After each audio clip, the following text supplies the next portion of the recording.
I got the news during my show that Tyler Bowen was being looked at by Ohio State as an offensive line coach. And then I saw, bang, it was done. And I couldn't help but actually just be happy about his departure. Look, there's two things I want to say on this. One is, yeah, he coordinated kind of a middle of the road Virginia Tech offense this last year. Matt, you know me. The listeners will soon find out. I love nerd numbers. I love expected points added. I love success rate. I love everything like that. And his offense this last season, he had a ton of talent and he did not maximize that talent. But whatever you may think about him going to Ohio State, I want to take it this route real quick, where this feels like a larger problem at hand within all of college football. And we're starting this inaugural episode out like this in this type of way where, you know, if a fellow P4 can poach an offensive coordinator away for a position coach role, it feels like we're spiraling to a pretty dark spot in college football. See, I saw that opinion from a bunch of the Hokies beat writers. I don't feel the same way, only because it's not like he's going down. It's not like he's going from Virginia Tech to one of the lower P4s. He's going to the defending national champions. And there is an opportunity. Remember, they just made a promotion of Brian Hartline to their offensive coordinator. Who knows how good he's going to be? I mean, Tyler Bowen is technically one step away from becoming the new offensive coordinator in 2026. Yeah. Yeah, it feels weird that Ohio State can come in and poach away Virginia Tech's offensive coordinator. And it just feels a little icky. I get it. It's just when you look at what Tyler Bowen has done throughout his coaching career, he was an offensive line coach at Fordham. He was an offensive line coach at Maryland. Then he went to become tight ends coach, and a lot of people know him as a tight ends coach. To me, I'm more focused on the fact that we heard all offseason. I went to Charlotte for ACC Media Day. I talked to players and I talked to the coach, and all we heard all offseason was we're going to open up the playbook. We're going to throw the ball downfield more. We're going to use all our weapons. We're just going to be an explosive offense that scores 30 points per game, and then we're going to, walk our way to the ACC championship game. And none of that happened. And Kyron Drones arguably took a massive step back from what he was the year before, and Tyler Bowen has to be one of the reasons why that happened. Yeah. Yeah. So, I mean, at the end of the day, it might be a net positive for Virginia Tech getting rid of Tyler Bowen without having to fire him. He goes over there. And like you said, he really coordinated an offense that left a lot to be desired. They rushed it at a fine clip. They ranked, what did they rank? They ranked 4th in the ACC in rush efficiency and EPA per play, but they ranked near the bottom of the ACC in EPA per dropback. And that's just a way to kind of tell you, every time they were dropping back to pass, if you looked up to the scoreboard and you saw the numbers kind of extrapolated out a little bit, they were actually losing points on a drop back basis. What you thought was going to be the strength of their offense with drones was ended up being their major weakness. And that might fall in the hands of Tyler Bowen, who's now found his way to Columbus, Ohio, instead of Blacksburg, Virginia. Well, yeah. And I always brought up on my show that you could tell the weeks they used Tootin less, they didn't have as much success. When they used him as the guy who was the running back, the feature running back, 20 plus carries, 16 plus carries, whatever. Coincidentally enough, those were a lot of victories, and the ones where he didn't get used enough, those were the losses, and he never really recognized that, it felt like. Yeah, what's the old adage? If you run it 25 times, it's a win. It feels like that's what we're saying. But no, you're right. I mean, Tootin was one of the more explosive players. When they were able to lean on him, the offense looked a lot better. And when they had to go into pure drop back scenarios, things kind of went off the rails. And that falls at the offensive coordinator for not being, in my view, imaginative enough to create, good plays that create openness. Yeah. And if there wasn't expectations this season, like, remember, they went and they fired the defensive coordinator. They fired some other little coaches as part of the staff. And I sat there and said, look, they needed to do so with the offense. They needed to make a change in the offense, and they never did.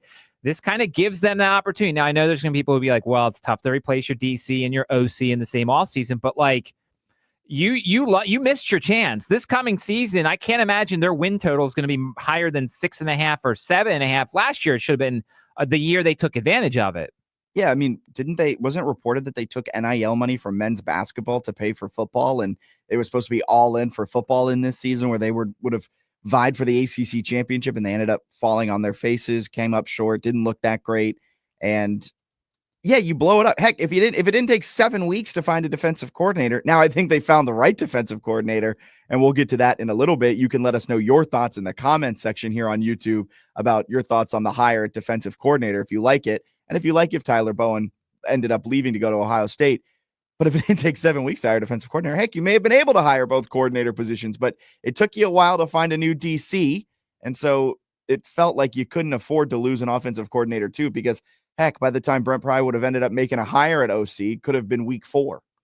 Yeah. And remember, we haven't started spring practice yet. You want to have both these guys installed for spring practice because you want to, start laying the groundwork on a playbook.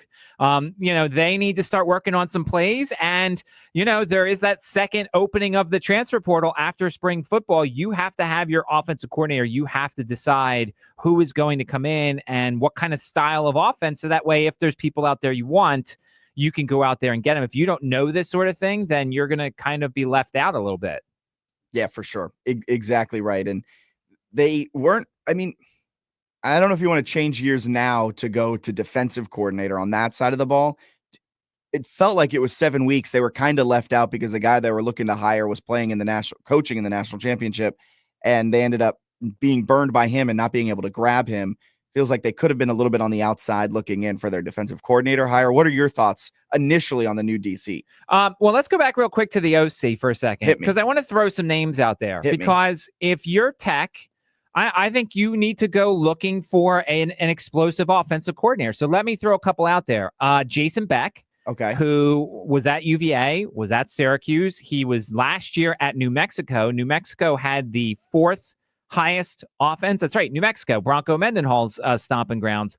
Jason Beck's a guy who's been in college football for a while. He's been successful. He was successful at UVA and Syracuse and then New Mexico. Like, he's a guy. Kevin McGivern, who is the offensive coordinator at Utah State, 6th most yards per game on offense. You've got Justin Burke, who is the offensive coordinator at UTSA, who is 12th in total offense. And then I know this comes close to home for you, but I mean, if you want to be not lazy, but like Dean Kennedy at James Madison was pretty good. Please. I'm just saying. Please take him. I mean, he did some good things. I know that not everything was good, but I'm just saying, like, I'm looking at the top 20 offenses in the country. There are some group of 5 guys that you can grab, assuming you can outpay them for what they were at their previous school, which I would hope so as a Power 4 school. Yeah, that is a good, Power 4 school. Go and poach some G5 coordinator levels and bring them up, much like Ohio State poached away your offensive coordinator in Tyler Bowen. I do want to take this moment, though, to kind of give a little background on myself and you as well, Matt, because people might be saying, why does Jack have this affinity or wants to get rid of Dean Kennedy so much? We both host here on ESPN Richmond, day job. So we cover ACC quite extensively around the Commonwealth, UVA, Virginia Tech, of course, and that's where this show came from. But I am an alum of JMU. Got to get that out there. 2116. That's fine. That's all well and good. Do love the ACC. Do love Virginia Tech. And so that's kind of the background there. So I just wanted to give a little background on why you made that comment about Dean Kennedy. People might be listening going, why does he have such an affinity or a hatred for a random offensive coordinator in Harrisonburg, Virginia? That is at least my background and how I ended up here on this new Hokies Live. Yeah, I'm a Syracuse grad. Went to school at Syracuse, late 90s, early 2000s, despised Virginia Tech because obviously of the rivalry in the Big East. But then I came and I moved to Virginia. And the very first thing people asked me were, are you Tech or UVA? And I'm like, well, I don't really identify with UVA. So let's just go with the Tech side of things. And certainly was a Frank Beamer fan and all that, and certainly put aside my biases from when I was at Syracuse. But yes, I like watching Virginia Tech. I unfortunately went out on the limb and picked them to win the ACC this year. So did I. It's okay. I will stand there with you. That didn't work out very well, but so that's why we are hosting this show. So kind of giving you the background. I think, you can be an alum of a school and you could be a huge fan of the school. And I think we provide a different perspective in terms of this is a team we cover. We have to know as much information about them for our listeners here in Richmond. So we transfer that information to this podcast and be able to bring all sorts of Hokie fans things that they, want us to cover. Yeah, exactly. It should be a fun time, but you picked the right one, supporting Virginia Tech, but bringing a little bit more of a unbiased viewpoint to Hokie land.